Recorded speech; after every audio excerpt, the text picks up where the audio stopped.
Speaking of the Dead, with Jamie, Ryan and Jennifer, on CHSR 97.9 FM. Welcome to episode 142 of the recap sequence. This is Speaking of the Dead. I am joined here by my co-hosts over my left shoulder here, Jennifer Lambe and Ryan Howard. How are you? Hello. Good. How you doing? Doing great. We had this whole conversation 5 minutes ago, by the way. But what I didn't get a chance to ask, Jen, I have been keeping in touch with Ryan fairly regularly with all of this local pandemic stuff. How are things going for you in Halifax? I'm pretty good. We're desperate for a change of scenery, but otherwise the household's fine. That's good. Good to hear. And you're able to work from home. Everything's all tickety-boo with that.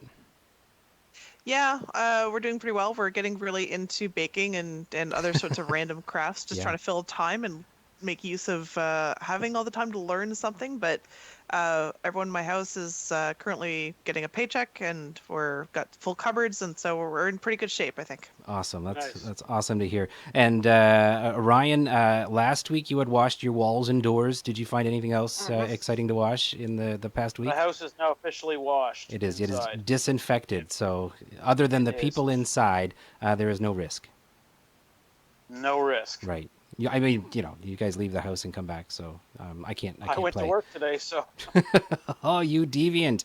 I've been working from home, and I'm on a redeployment list because my regular tasks aren't really all that important in the big scheme of things when it comes to world crises. So, we'll see. I haven't been in the office since March 13th, I think, was my last day in. So I could use a change of scenery. My kids could use a change of me not being here, I'm sure. And but otherwise we're surviving fine. Surviving much better than our exemplary team of survivors on The Walking Dead. We are almost done season 10, and it's going to be ending prematurely with one more episode. How do you guys feel about that? We're going to be looking at sometime maybe in the summer a special broadcast of how this all ends. Jen? well, I got to ask Ryan. Jen first because we talked about this. Sorry, we talked about this last week, Jamie, you and I. Jen, I'd made a point that I just didn't understand how they could not have everything ready, knowing the finale's coming up in like 3 weeks. Like it didn't make sense to me how a company like this could not be ready for a finale, not have it in the. Does that make sense? Yeah, I've got friends that work in video production, and it always seems like a scramble, but I never would have expected someone like AMC or any large company on that scale would not have their stuff at least a month ahead, because that just seems too tight of a deadline and too scary. So not having the production team working on the finale and have it ready to go in the can, it just seems really weird. And so for a world pandemic to interrupt TV that is already recorded just seems bizarre. Yeah, I mean, I guess it's unusual, but I don't know. I kind of defended the video effects and audio effects people last week too, but because I mean, a lot of that stuff, it's you have the last minute to work on all that. So I mean, we're a few weeks out. I guess I'm a little surprised that like I guess it's 2 weeks out before we would have seen that episode, but I think they probably shut down production a couple of weeks ago, like prior to this. So I don't know, Ryan. Well, I'm looking. Yeah, it actually would have been 2 weeks from Sunday. This coming Sunday would be the finale. So this Sunday, I believe, is the last episode that we're going to get for this. And I mean, I think at this point going forward, it's a live and learn that I don't think we're going to run into this kind of situation again. I say that, but you need the pandemic to to run its course or whatever before everyone can get back to and start putting all of this stuff out. I mean, it's not just The Walking Dead that this is affected. This has affected a lot of shows. Like The Flash right now will be doing its finale in the summertime some point. There's again, it's another one of those. But you also have new shows that are not going to be have had to halt production completely on a new season. So I mean, I hope live it's and learn. completely understandable, and I would hope that The Walking Dead would learn a lesson from a pandemic situation at this point after 10 seasons of working through what they did. Look, we had a really big episode. I'd say the Sunday night's episode was a pretty big episode, but the one prior to that, there was a plan that none of us were aware of. Jen, what did you think of this reveal that Negan and Carol had kind of hatched a scheme, weeks ago? It seemed very convenient, but I also like the idea that there was that much planning in advance and Carol being sneaky and back up to her old self. That was pretty appealing. Um, I, in last night's episode, I have to agree with Carol that it seemed to take a long time for that plan to execute. But Right. maybe he works at his own pace. I guess. Right. He's got to get some loving in first. He Yeah, but works in in fairness, mysterious though, ways, Negan. Yeah. He's in very fairness, driven though, by obvious things, so I Yeah. think we're good there. look what he walks in there, and the first one he runs into is Beta, right? So obviously he's not going to be able to get in and get that close to Alpha, as much as everyone else wants him to. Mhm. That I kind of see how and why he had to do what he did, other than the loving. Well, I'll defend him on that one too. I guess. I mean, how else do you? I mean, that's the ultimate trust, right? I mean, they took everything off but the skin mask, I guess. I don't know. That's a big vulnerability. I would say Alpha left herself the most vulnerable to him during that activity. So I don't know. It kind of makes sense. I get the whole. It took so long, and I think Daryl had mentioned something about it taking so long too. So, but Ryan, you agree that it was necessary. You agree with Negan that all of the steps that he took were the ones that he needed to take to get from He point A to had point B. he had to build the trust. I mean, that episode, the I'm going to refer to it as the McLovin episode here. You know, she brandishes that knife at one point, right Yeah. below the belt. Yeah. We don't know what he doesn't know what he's dealing with. Everyone just they don't know Alpha. I think Negan probably understands her better than anyone else did, Right. other than the people in her group. And he made a good point that Beta is never far, except for look. We'll talk a little bit about Beta too, because poor Beta is not the Alpha. There was this whole point that somebody had made once he had the head and he was putting on the pike that you're the Alpha, but the sad truth was he's not because he didn't kill Alpha, and Lydia was meant to be Alpha by sort of her mother's design of putting herself up to be killed. So Beta goes and sulks basically, right, for a period, and we find out something really interesting about Beta. Jen, what do you think of this whole Beta being a country music star? It was just so random, and I kind of love it. In that last episode, he picked up a record in the house, and Yeah. he's just kind of like, huh. Like everything really was different in the time before. Not that the coronavirus is any kind of comparable thing, but I kind of remember what it was like before, you know? Sure. So yeah, having him be a normal person with an alter ego and all the rest of that, it's nice to know that he was once human, because he definitely doesn't seem to be now. Right. And Ryan, how about you? How did you feel about that reveal? I was okay with it. I was more curious. So since this Whisperer War or the Whisperer thing had started up, you had been telling me a lot about comparing it to the books. Mm-hmm. So I've gone out since Christmas and I've picked up all of the trades up to the point where they meet Princess in the last episode, because I wanted to see exactly how close they were going to be, and I was always curious about how they were going to explain the eventual war that's going to happen, because it looks to me when they attack Hilltop with Alpha and Negan that they've got quite a horde with them there. Yeah. Now they do. There's some changes. Like this doesn't go down the way it goes down exactly in the book, but there are some points like in volume 27 and 28, especially where you can flip through and you can see almost like frame by frame scenes of things that took place. One thing that did not take place in the books that was pretty cool was Beta's assault on Alexandria through the Yeah. underground tunnels. Jen, what did you think of that? Like, I would have to say that this season 10 under Angela Kang has she's taken all kinds of great advice on classic horror, and I'd say Yes. Beta climbing up out of a grave was pretty cool. What did you think of that particular tactic? I guess, Jen. I thought it was really clever, and it was just extra brutal because, like, while there's always going to be squabbles among any group of people, the fact that they're like the last people on Earth and they just have their own shit to deal with, and they Mm-hmm. just can't get it together to work together, and so they're fighting, and then they have that beautiful cave collapse, and then he comes out of the grave, and then there's this brutal assault.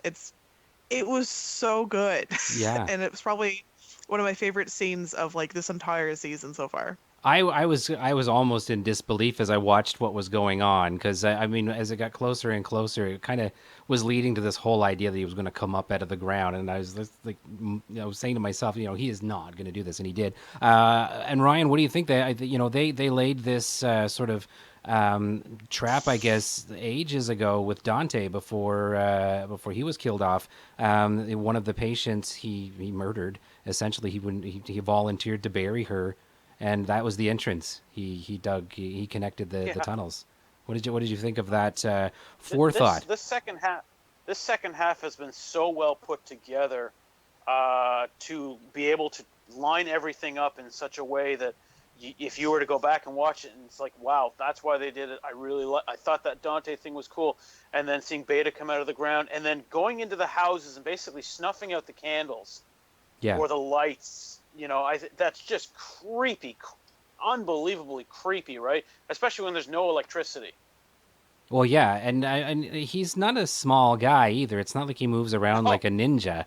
If this was me, I'd be getting dirt everywhere. First of all, if I come up out of a grave, but he just kind of lumbered through, and anybody that he just kind of killed everybody. It's like Arnold Schwarzenegger walking through a village. He was just this big beast of a guy, and then ultimately. And Jen, how did you have any strong feelings when Judith pulled the gun, Rick's gun, and shot him through the door? Yeah, obviously. The uber feminist among us, I was absolutely thrilled to see that. Because it was not only just like a good feminist moment, it was just good friggin' TV. Yeah. It was very entertaining, very surprising, very ass kicking from a place you didn't expect. It was awesome. Well, and I'm loving the. go ahead, Ryan. Sorry, I gotta say, I'm loving the fact that they're really giving Judith a much more of a presence in this second half.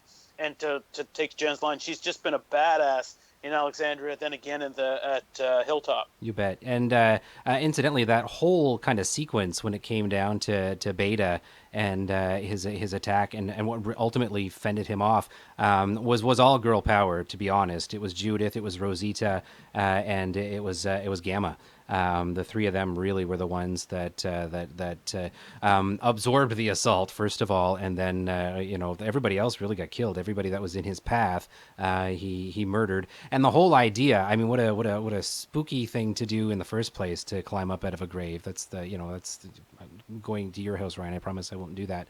But also the fact that he was just brutally killing people so that they would wake up as zombies, and it's basically like planting a time bomb in Alexandria. Yep. So it's just diabolical, and I totally wasn't expecting any of that. So I thought that was really For me, cool. though, I thought that was a cool thing, but personally, the scenes where Daryl and them are trying to get out of the cave and the confined spaces, I'm sorry, I had to look away. I can't. Claustrophobia does not sit well with me. And watching Jerry try to struggle through that, I was like, no, I can't do that. That's just the fast forward. Here we go. I need to see how this goes. Jen, how are you with confined spaces? I mean, they're not my favorite. If I'm picking between different terrible things. but I've played different sports activities and things that really had me close with people and with tight spaces. So it's not as bad for me. But I was watching people around the world react to that, and basically everyone was like, "This is the worst part of Walking Dead that you have ever done." Hmm.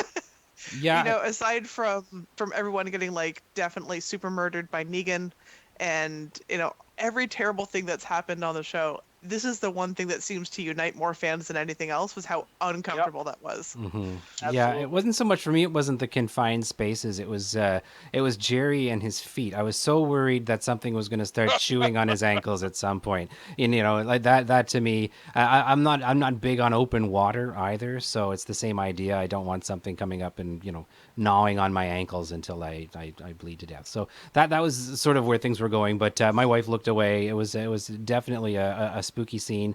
Lots of I will say this, for all the complaints that people had for Game of Thrones season 8 being filmed essentially in the dark, not too many complaints. I mean, there are a few, but this certainly didn't seem to be ruining season 10 for people like it ruined season 8 of Game of Thrones for everybody else.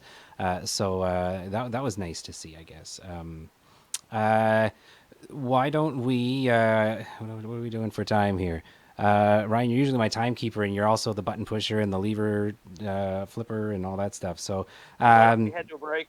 well, we got a couple minutes. Why don't we? One other big thing we can talk about as far as Judith goes is Judith she had her first human kill.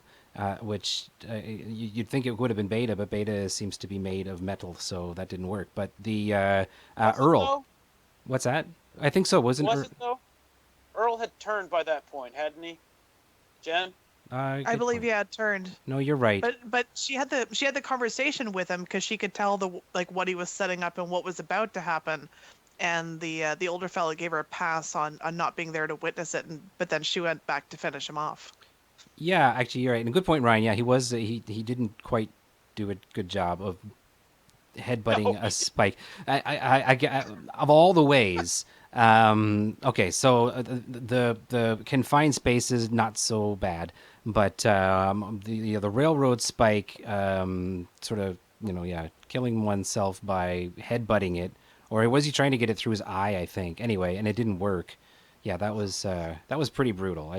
Of ways Yeah. to go. Didn't I think that happened in Daredevil season 1 too? Didn't it? There was there was a criminal that I think killed himself that way, impaled his head on a spike, and I remember that being particularly brutal and thinking, oh, it's not really why I'm watching Daredevil of all things. So.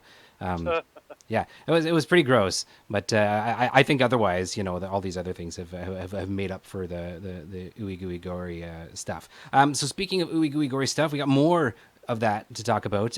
We're going to take a quick break and hear from Strange Adventures, and when we get back, we'll talk about some of the other crazy things that happened. That assault on Hilltop with tree sap bladder bombs, and where is Michonne going, and what did she eat and drink when she was on that island? All kinds of crazy stuff when we come back in a few minutes.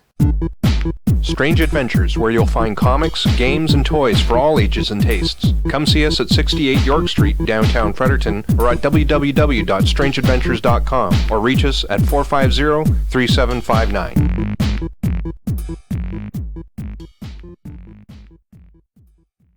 Hey, this is Laura Vandervoort, Elena Michaels from Bidden, and you are listening to the recap sequence with Jamie and Ryan.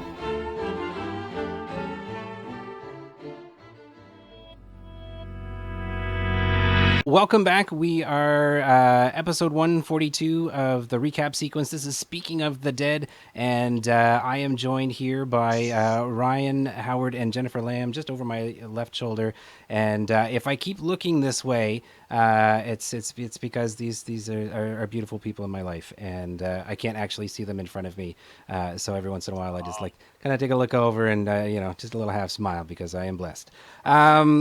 So we were talking before the break about some pretty gross stuff, and then I was told that I'm a really gross person for bringing it up. So let's talk about some other stuff. Let's talk about some really cool, not gross stuff that's going on. What Eugene. not to eat when you're in prison? When you're in prison, there you go. Well, okay, yeah, we'll get to Michonne, and yeah, Yeah. drinking the water and eating the fruit is a bad idea on Mystery Island. I don't even know the name of the island, but let's talk a little bit about Eugene, because Eugene's been going through an emotional roller coaster when it comes to finding a lady in his life. First, he went from being told under no uncertain terms that it was not going to happen. With him and Rosita in the books, there's a different trajectory altogether with Eugene and Rosita. But from the earlier seasons, of course, that he's always kind of had a soft spot for her. Jen, what did you think of that assertion? And do you think that Rosita really meant it? Because I'm starting to wonder now as things go on if she might be having different thoughts about him now. So there's a thing that guys don't get clues when you drop them. Yeah. So I appreciate her assertion of being very direct to make sure that the message got through, and it's better to break his heart and let him move on. So that was done, and then usually once you've let somebody go, then you see them differently, and maybe what she's seeing is a change for the better that makes him like just a more well-rounded human, that makes him more interesting. But I really don't think that she's gonna wander off and try to grab Eugene now that he's got a fancy for some girl on the internet or True. radio or Well, something. It's as close to the internet as you get. It's made out of satellite parts, so I think there's that's it. That's the internet. Ryan, what do you think? Do you think? I mean, if you've read ahead in the books, maybe you know a little bit about Stephanie. Do you think Well, he's? I was saying to you at the beginning before we started recording, I actually don't like how they've jumped so far ahead in the book, because the Stephanie thing eventually, I haven't gotten that. I actually ordered it today from Strange Adventures. Support your local comic shops. Yes. But it just seems like it almost feels like it's being rushed a bit. Do you think? But then the more I think about it, have they announced? You guys can confirm this or not? Is next season the final season of Walking Dead, season 11? I don't think they've said that, but we're at volume, 29. We're roughly about kind of. volume 29 with Princess. So maybe there's not a whole lot more to tell after this Commonwealth stuff, but there's still it's pretty thick what happens in the Commonwealth. I was just going to say, when I was rudely interrupting you earlier, that is it possible that maybe instead of skipping that, they're going to do concurrent timelines, because I know the Whisperer War is all tied up by this point in the books when they get to finding a princess in the city, but there's still a war going on. Just Eugene and Yumiko and Ezekiel have gone off to find new people and maybe be the fool for trusting them. That's a good point, though, because in the books, Eugene he spends most of the war making bullets in the books.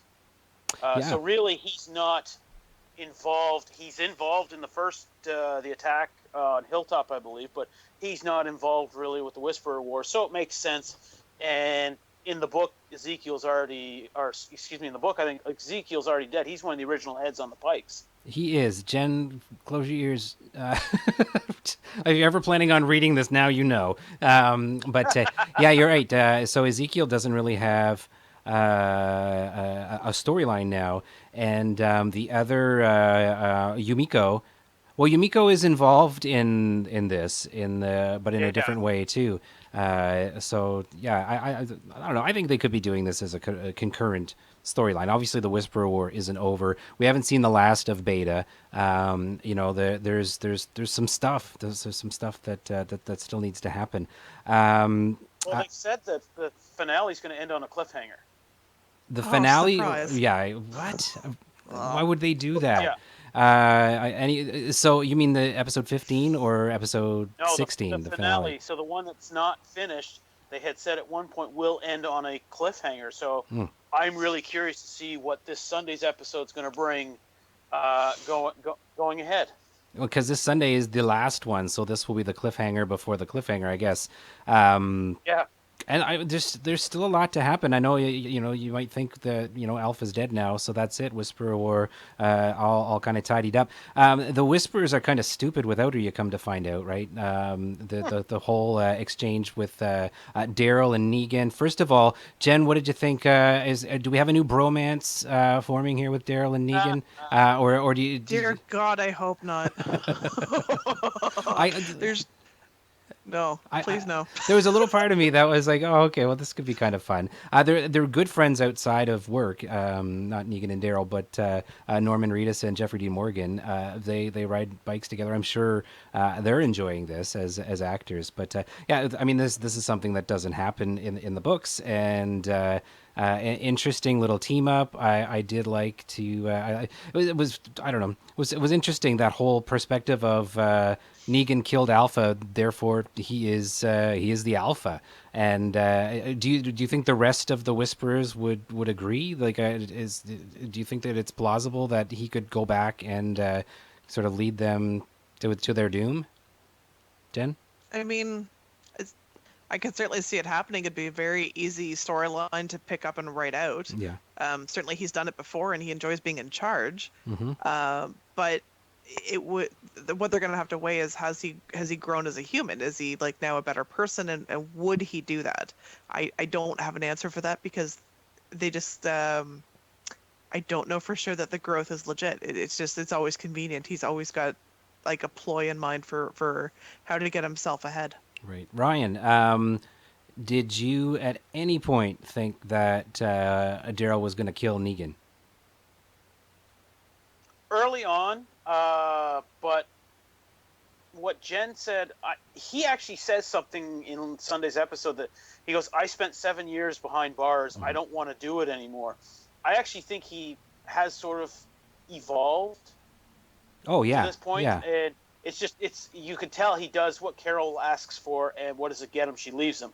Daryl, and he runs into Daryl. Daryl ends up tying him up, and it's only because some two idiotic whisperers free him, right? Mm-hmm. And you get that sort of old Negan playing off of all of this, and then ends up rescuing Daryl, and it's still like Daryl doesn't believe half of what he's talking about.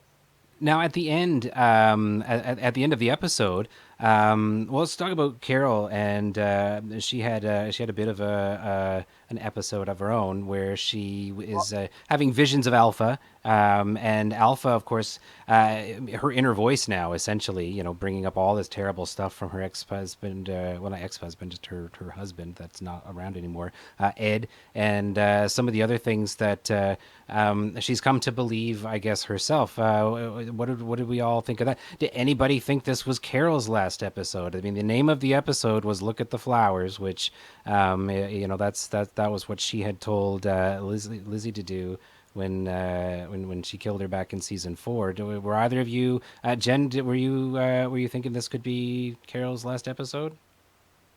Well, the way they set it up and framed it, yeah, because usually whenever they say farewell to a character, they an episode of awesome script and storyline to act out. Yeah. So I really thought it was. Ryan? I'm hope. Look, I've really had, and I know Allie's even said this. We've sort of grown tired of the Carol character to the point that it's almost like offer and be done with it, because they keep teasing like something's going to happen, and I'm wondering if she'll even make it to the end of the season.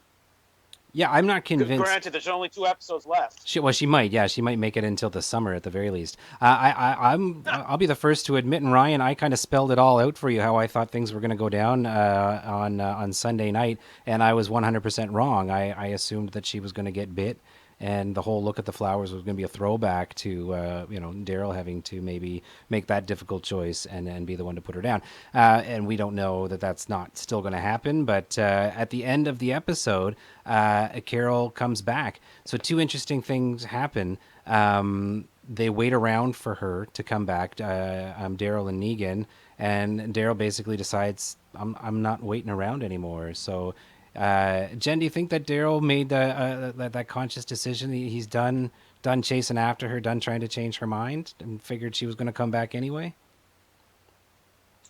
Yeah, I think that he's definitely looking at her differently than he ever did. And certainly after the cave episode, there was like that was just such a colossally stupid thing that she did that put everybody in danger. That how could you look at somebody the same? Even with all their damage, they're still like Carol's still in a position of making conscious choices and able to logic things out. So Right. she just, let her emotions guide her, and that's really stupid. Ryan, what did you think? Were you surprised that Daryl just kind of shrugged it off and went back, and that Carol actually just came back as maybe predicted? No, I think at this point, I mean, how many times has he gone, been there for her to the point where it's like, okay, it's either, fall down and pick yourself up or just stay down. I'm not going to be there for you this time. Interesting. Yeah, I mean, he seemed to definitely be losing his patience for her, and I really thought she had given up, but I mean, obviously the experience that she had with all of maybe there was just something to be said about reliving your life, watching it flash before your eyes, with Alpha's annoying voice kind of at your feet telling you the whole thing. I don't know. Hopefully, I Maybe like. that's the driving factor. Maybe I like the Carol character still, and I'm hoping that that we still have her around. Jen, do you are you a Carol fan? Are you still a Carol fan? There's versions of Carol that I really love, like when she's making murder cookies, for example. I Yeah, I love really that like Carol. it when Yeah. I love that Carol when she's clearly got everything together. She's got a plan. She's in it to win it. I love that version of her. I understand her damage, like the abuse obviously takes a terrible toll on a person, but when she lets that control her, she regresses and becomes like a really useless character. And I hate that in any character, especially women. Let's talk a little bit about. So Michonne had Can her. I ask you guys one thing? You sure can. Because there's something I missed, and I can't figure out where. So when the Horde attacks Hilltop, Yes. we come to find out that one of the two left behind in the caves makes it out. We haven't found out what Yeah. happened to the other one, have we? Yeah. No, Magna Or did came I miss back. that? No, we didn't. We didn't. Magna came back, and Connie did not. But we don't know what happened with Connie. So I think that's Okay. still up in the air. And there, I don't know. She's the actress who plays Connie is also in the Eternals, which happened to be filming kind of around the same time. So there's some sort of talk that maybe she's gone, but maybe she's coming back. But I mean, then there was Heath, right? Remember Heath back on the bridge when he disappeared, and we've never seen Heath again. Heath just the actor went and he filmed 24 Legacy, and then disappeared completely. So I don't know. I'd like to see her back. I loved the dynamic between Daryl and Connie, and he really seemed happy around her, which was unusual. So I hope she came back. But no, there was no, and I don't think Magna even said anything. I don't think that there was any. She didn't. She didn't know. I think they got separated. So. Okay. Michonne's last episode was not this last week, but it was the week before, and what an episode that was! Another episode where I was a little worried that we were going to lose a character because generally, like Jen was saying, we have it's like a heavy story. Like when Tyrese died, it was like a whole flashback of his life. They kind of recap their journey either through their memories or other people telling stories about them. So I was a little concerned that they were just going to offer, but in fact they didn't. So there's a couple of things. Michonne was taken on this kind of a fool's errand to help Virgil on this island. Under the sort of like there's a promise of getting weapons that they could use to fight the Whisperers. Didn't turn out to be the case. Kind of turned out to be a kind of a weird situation where there were people in cells and being drugged. And Virgil also being one of the people that was drugging himself, I guess. Jen, what did you have any overall thoughts on that particular episode? Did you like how they finished off her story arc for the regular series? There's a lot that I really liked in that episode. I thought like it just showed that the actress who plays Michonne was just unbelievably good. Just Danny Guerra, my crush is firmly intact. Like, just phenomenal. Um, I thought it made very little sense for one character to wander off on their own, even though she's an extremely accomplished fighter and all the rest of that. It just seemed really odd that they would send anybody solo on a mission. Yeah. Um, I was confused how Virgil had enough access to feed and keep people alive for clearly a very long time. That just didn't seem to make a whole lot of sense for me. Um, and Michonne letting him live and like kind of having that like personal development of like letting people live, I thought that was really, really good. Um, but then going off to find Rick on what is probably another fool's errand, I've left felt I had mixed feelings about that because I appreciate that, it's her partner, it's her love, go off and want to save them and rescue them and all that kind of good stuff. But also, really, doesn't it seem like you're just not likely to succeed on that one? It didn't make any sense to me. You made a good point actually about Virgil and keeping people alive. He was gone for a period too. So who was tending to the cells while he was based at Oceanside? Because I don't think that was a short trip from Oceanside to Urget Island or wherever it was they were going. That's an interesting thing to point out. Ryan, there's a couple of things. First of all, the cell phone with the etching. That was a cell phone, right? That he found that had the I etching. believe so, yeah. So I Or got like an old iPod Touch or something. maybe that's what it was. And okay, because the shape of the phone, as far as like when you think of when the outbreak happened, and when did you guys get your first phone that looked like that? And I don't know. I think I had I change my phone whenever I can. I had a flip phone, I think, until 2008. Careful, you're going to age yourself here. No, all the kids had flip phones back then. But He's only like 2 years older than me. You shut up, Ryan. so I was a little curious about that, but an iPod Touch makes total sense with the etching on it and his boots. As soon as I saw the boots, totally knew where this was going. Ryan, what did you think though of? So she's making this decision just to go north. And then she runs into basically a colony of what looks like thousands of people. Where do we think we're going with this? I'm wondering if this is going to somehow tie into the Rick Grimes movie that they're going to at some point put out. I thought was going to be this summer. That just seemed this show. Jen touched on a lot of things, but it was weird because right off the bat, that opening scene where she walks away from Andrea getting attacked by the walkers, I was like, that didn't happen. It was suddenly we're like, did it really happen? No, it didn't. No. It was kind of all over the place this episode. I mean, yes, I like the character development and we see more about her, but it just seemed like, okay, so you're going to leave two kids that you've been sworn to protect back at another village or whatever, who now you've come to find out they've actually just beaten the Whisperers, so to speak, to go off and look for Rick didn't make any sense to me. But I also understood that we knew in advance this was going to be her last episode. So yeah, I don't know. If I'm the creators, I keep it quiet. I wouldn't be mentioning that these people are leaving.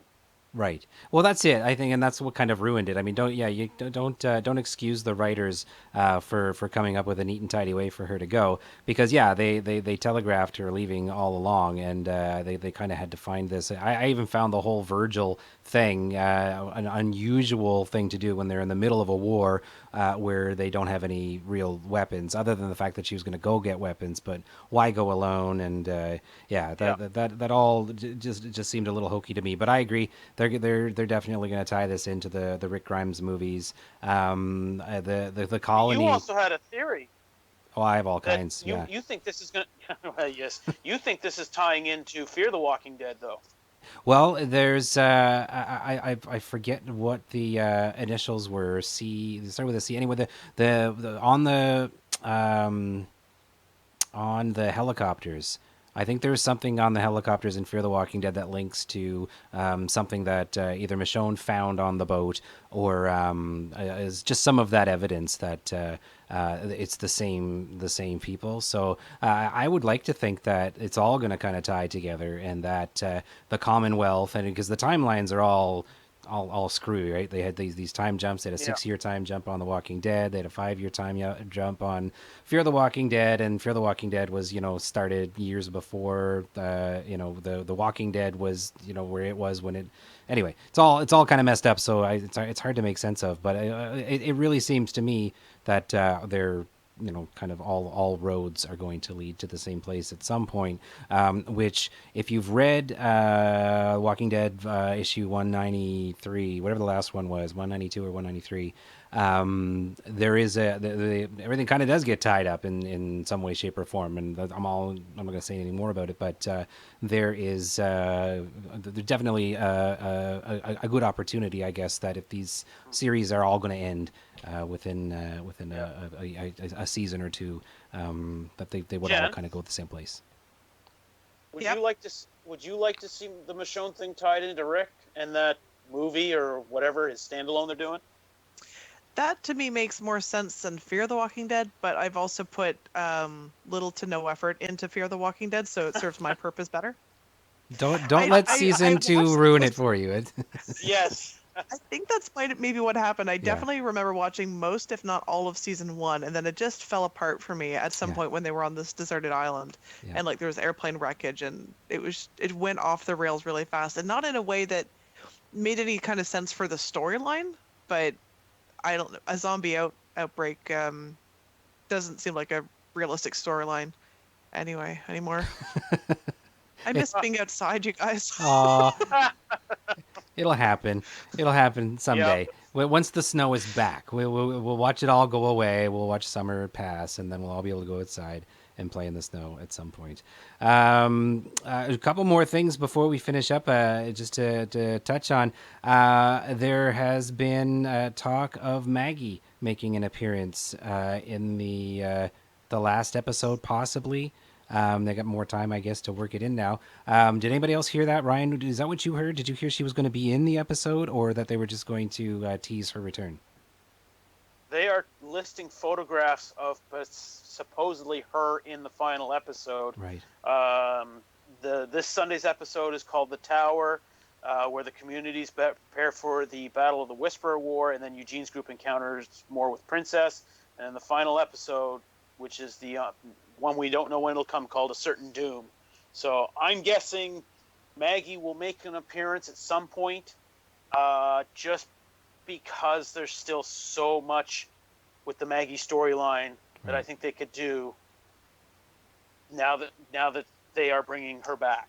Interested in, you mentioned that last episode title being A Certain Doom, because Certain Doom is the title of volume 28. I'm looking over at my volumes here, which is the one that you're a little frustrated that they may have kind of skipped over in getting to the whole princess storyline, which takes place in a volume 29. Lines We Cross is when we see Princess, who looks a lot like she looks in the book. Jen, what did you think of the princess character introduction? All kinds of stuff involved in I that. sent this message over to Ryan, but I'm like, I don't know who she is, but I love her. It was so refreshing to see like a completely out of left field, very Harley Quinn-ish kind of character, and I was just like, oh, good, I have energy for the show again. I'm so excited. Well, and I'm hoping that that energy that she brings is going to kind of translate into some really cool storytelling. Eugene's a perfect character to put into an odd, awkward situation like that too. So I'd love to see sort of how that dynamic's going to work. And like what Brings an influx of energy to it. for sure, yeah. Well, and she's a very creative person, as you can see. Yeah. You know, she created living dioramas. Well, not living, dead dioramas of walkers and all kinds of different scenes. Having tea, getting pulled over, getting a ticket written, which Ezekiel found quite funny. He is into theater, so that makes sense. Jen, what do you think Ezekiel's chances of making it back to Jerry. Jerry gave him a really big hug, and I got the impression that Jerry didn't think he was going to see him again. I think that was a pretty clear send off for the character, and that whole like cancery, goitery thing he's got going on Yeah. is not an indication he's gonna get healthy anytime soon. But I think that fight sequence just really didn't look good. Yeah, not He's if he gets stranded, he's just not making it clearly. true. Yeah. Well, and I was worried that he was going to get bit that early on, and that certainly would have been a drag leading up to this whole princess storyline, which looks like it's going to be really cool. Last couple of things here. So Ryan, like you were saying, final episode is. A certain doom, which ties up the end of the Whisperer War. So the Whisperer War is very much still on. So is Beta now at the helm? We don't know if he kind of left. The Alpha Mask. He put on his album and listened to it. It inspired him to do a little bit of stitching, and he made himself an Alpha Beta mask. Now he looks different, and he seems pretty happy. Do you think that he's going to be leading the? Well, you've read the books, and Yes. he is the leader, eh? Like it's not gonna be Negan. He is the leader. No. No, he is the leader now. Here's my thing. I'm expecting potentially by the end of this Sunday's episode, the war won't have started. I think that last episode leading into the finale will be the Horde arriving at Alexandria. Right. Because I think they pretty much set it up with this past Sunday's episode that we know Alexandria is the next target, with the kingdom sort of to the side, and eventually we'll get the Maggie return. But I think the thing that I'm pretty much I want to see, I hope they do it because it was in the books, is Beta Negan. We know it's going to happen. Mm-hmm. It's got to happen. Yeah, Jen. You guys agree? Yeah. What do you think, Jen? Do you think that there's a unfinished business with Beta and Negan? Oh, obviously, the two are both such control freaks that that they need their own outcome to win, so they're gonna have to duke it out at some point. Yeah. And as far as Michonne did not come back with new weapons. Hilltop was basically left to burn, and now they're at some kind of summer camp. It looks like, I don't know what they're staying in, but these shacks, great place to hole up in a horror world.